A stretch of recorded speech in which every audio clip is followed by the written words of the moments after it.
मैले एक कुरामा बहुत गौर गरेँ, जय चिजलाई अहिलेसम्म मैले प्रमाणित नहीं कर सके। माओवादी पार्टीले दलित की लेखा हित की लेखा काम गर्यो हो, ठीक छ, दलित की लेखा हित की लेखा काम गर्यो। त्यो किन कुनै समय परिस्थिति अनुसार त्यो अवस्थामा गरेकै हो, जो धेरै हेपिरहेथे, धेरै चेपिरहेथे, धेरै छुवाछुत भेदभाव अझै पनि त्यति त गरेको छैन।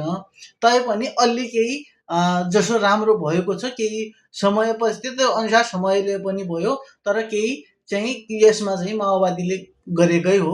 त्यसमा पनि मैले कहाँ कता भन्ने कुरा भनिराखेको छैन।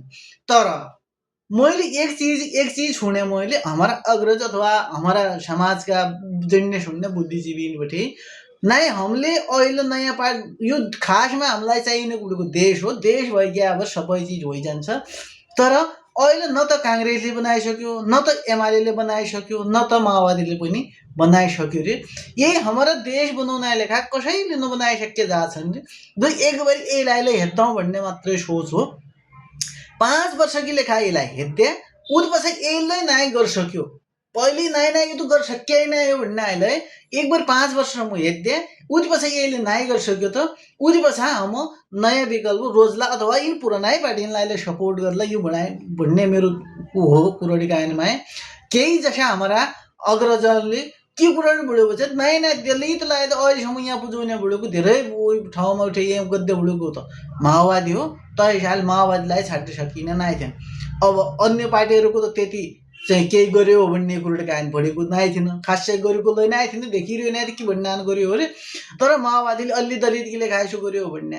तर एक कुरामा एकै चिज म यसलाई सोध्न चाहनु हो कि जुन हम दाइ दलित के लेखा धेरै गर्यो भन्ने, माओवादीका अध्यक्ष प्रचण्ड, अहिलेका नेकपाका अध्यक्ष प्रचण्डज्यूले कोही दलितलाई समान सुदूरपश्चिमबाटै अथवा हाम्रा बैतडी जिल्लाका बठे कोही दलितलाई समानुपातिकबाटै लैजाए सांसद बनाइरहेछ।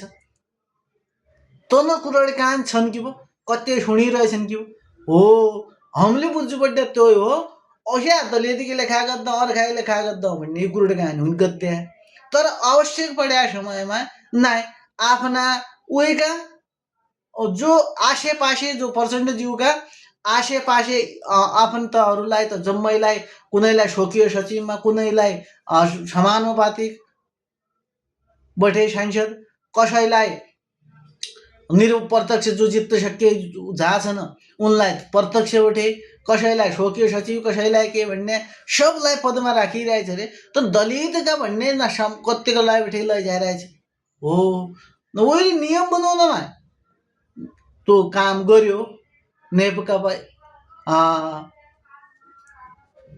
ले, तर उहीमा आफूले पुरा काम नगरेको हुनाले यहीमा हामीले थोक्कै चासो दिनुपर्ने छ। नाइ उहिले गर्यो भने त नाइ उहीका पछा लाग्यो भन्ने तसो जरुरी केही नै भन्ने लागन्छ मलाई। तमलाई के कसो लागन्छ यहीमा प्रतिक्रिया दिए।